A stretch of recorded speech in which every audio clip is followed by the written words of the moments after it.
Olá, meus queridos alunos do primeiro semestre de Direito da Unic Ari Coelho.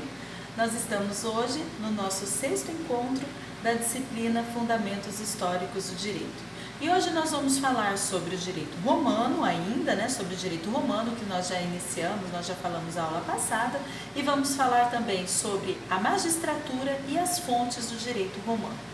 Eu disse para vocês na semana passada, na aula passada, que o direito romano ele é dividido em 4 períodos, Nós vamos estudar pelo menos esses 4 períodos do direito romano: a realeza, a república, o alto império e o baixo império. Para que estudar tudo isso? Para falar para vocês como que funcionavam as leis naquela época, quais eram as fontes de direito naquela época. Então, o que é fonte de direito? Até hoje nós falamos das fontes de direito. O que é uma fonte de direito? Então, o que é uma fonte? A palavra fonte, Quando eu falo a palavra fonte, o que te vem à mente? O que te vem à cabeça? A minha mente vem água jorrando de dentro da terra, água surgindo, água que emana, água que nasce, água que brota. E quando nós falamos de fontes de direito, não é diferente disso. Nós estamos falando também em relação a de onde vem, de onde emana, de onde brota o direito. Quando nós falamos das fontes do direito durante o período republicano, por exemplo, o período da República lá no direito romano, eu quero dizer de onde vinha o direito romano durante esse período de república, Quais eram as fontes, o que as pessoas usavam para ter um embasamento jurídico durante aquele período. Então, nós começamos a nossa aula falando da Antiguidade Clássica, em Roma, o período clássico que estava se vivendo e quais eram as fontes de direito durante aquele período.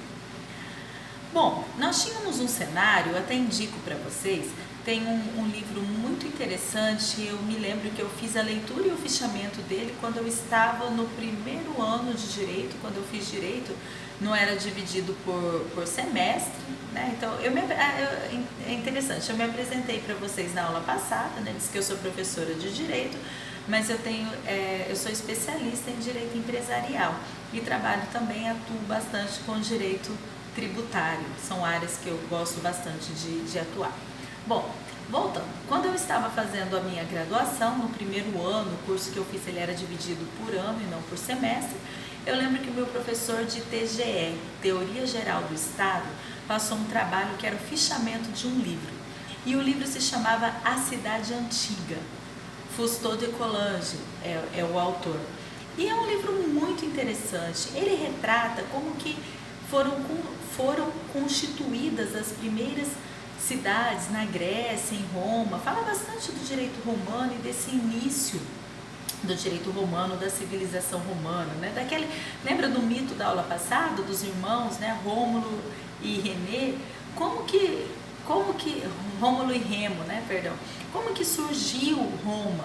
E esse livro, A Cidade Antiga, ele dá uma ideia de como eram as cidades antigas.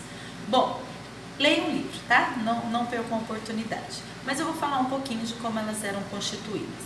Elas eram constituídas em tribos. Aí existiam as tribos que eram divididas em cúrias e cada cúria era dividida em gentes ou gens. A gens era um conjunto de pessoas que descendia de um ancestral comum e cada gens era dividido em famílias ou também chamado de domos. Cada família tinha um pater familias ou um pai de família, que era a pessoa responsável, que era a autoridade naquela família, a pessoa responsável por aquela família. As famílias formavam o povo romano, todas essas famílias formavam o povo romano. E aí que entra aquela história que nós também comentamos na aula passada, que existia uma classe de pessoas, nós tínhamos então os patrícios, os cidadãos romanos mesmo, a plebe, que era aquele povo que não tinha direito, e existiam também os clientes. Os clientes eram pessoas que viviam sob a proteção das famílias.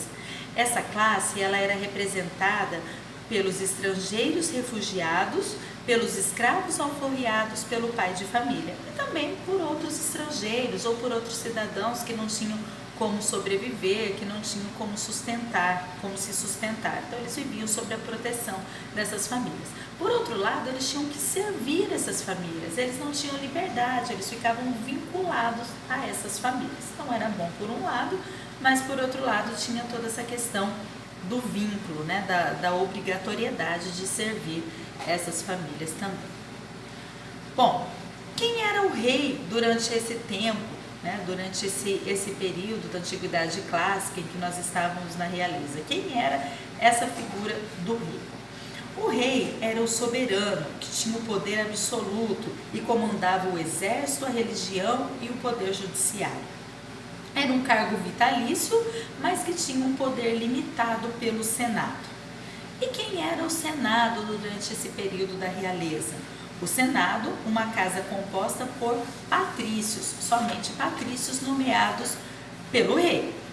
E deveriam ser consultados em casos mais graves, em caso em que o rei tivesse dificuldades.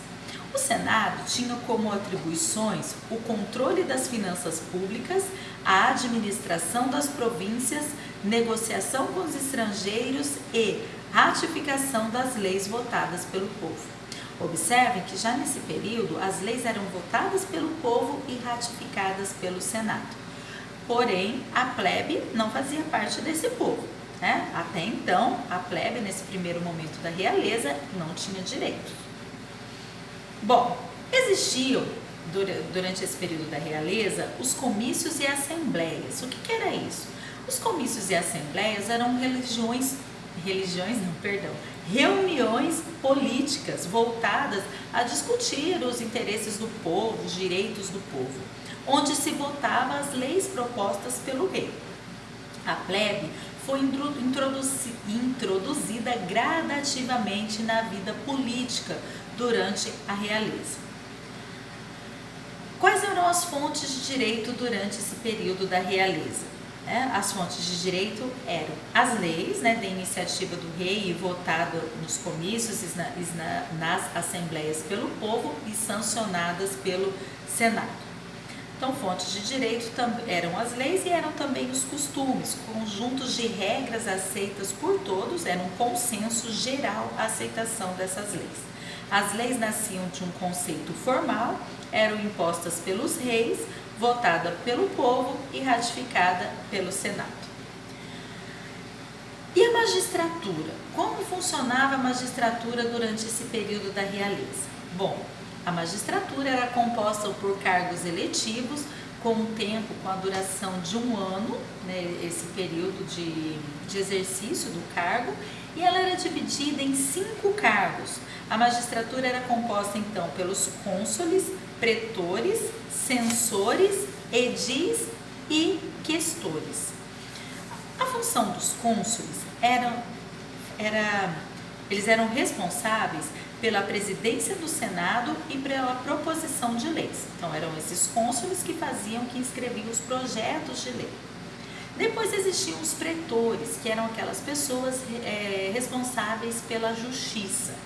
Diz a mitologia, né, diz a história romana, que esse nome pretor vem das vestes que os juízes usavam. Eram pessoas cultas que transitavam pelas ruas sempre vestindo roupas pretas, togas pretas, e daí vem esse nome pretor.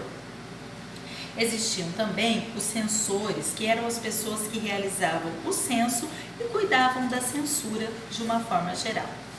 Também eram magistrados os edis, que eram responsáveis pela conservação, policiamento e abastecimento das cidades. E os questores, que cuidavam do tesouro público e eram as pessoas indicadas pelo Senado para administrar em casos de crise, caso o rei estivesse fazendo alguma coisa errada. Então, isso resumindo, né, de uma forma bem rápida, como funcionava, como que existiu esse tempo da República, esse tempo da realeza no direito romano. Bom, a segunda fase é a fase da República. Nessa fase da República ocorre a fusão de classes. Acontece que os plebeus começam a lutar para os seus direitos e eles conseguem constituir os tribunos da plebe. Quem eram esses tribunos plebe. Ele tinha como função a intercessão e a execução de decisões tomadas e de oposição até contra decisões do próprio Senado e também a redação de leis. Esse tribuno da plebe, né, que conseguiu fundir as classes plebeias e as classes patrícia e plebeia, né, conseguiu fazer uma fusão de classes em Roma, eles conseguiram então organizar de forma diferente a sociedade e conseguiu fazer com que os plebeus participassem também da vida política. Bom, nessa época da República, o rei foi substituído pelos cônsules. Lembra lá dos cônsules da magistratura que existiam já durante o período da realeza? Então, nessa situação, quem governava, quem administrava eram 2 cônsules, tá? Sempre em conjunto para fazer a administração, e não existia mais rei. E o Senado? O Senado passa a ser um grupo consultivo. Eles eram consultados pelos cônsules para tomar as decisões. Existiam também o concílio plebis, que eram assembleias dos plebeus. Enquanto nós tínhamos, né, as assembleias dos patrícios, passa a existir agora também a assembleia dos plebeus. O povo exerce os poderes legislativos, judiciário e eleitoral. O povo vota, o povo tem poder de decisão, o povo tem poder de fazer a lei, de se fazer representar. E a magistratura? Como fica a magistratura durante essa época da República? Surge a figura do percurso das honras. Cursus honorium é um consulado, é o cargo máximo da magistratura. E quais eram as fontes do direito romano? Então, de onde emanava, de onde vinha o direito romano durante o período republicano? Continua vindo dos costumes, das leis e agora do plebiscito e também do interpretation prudentium e do edito. Eu tenho agora 5 fontes do direito.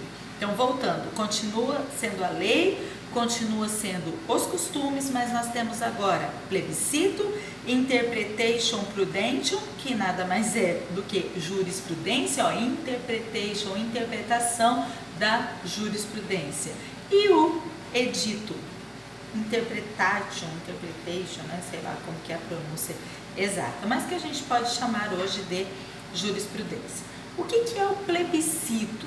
O plebiscito hoje, né? Hoje o que é plebiscito? É consulta popular, é consultar o povo sobre a sua vontade, sobre a sua decisão. Então, a vontade do povo passa a ser também uma fonte de direito. Não só a lei, não só os costumes, mas agora também a vontade do povo, o plebiscito.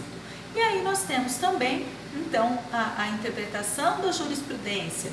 Nós temos os magistrados, né, dando a sua opinião.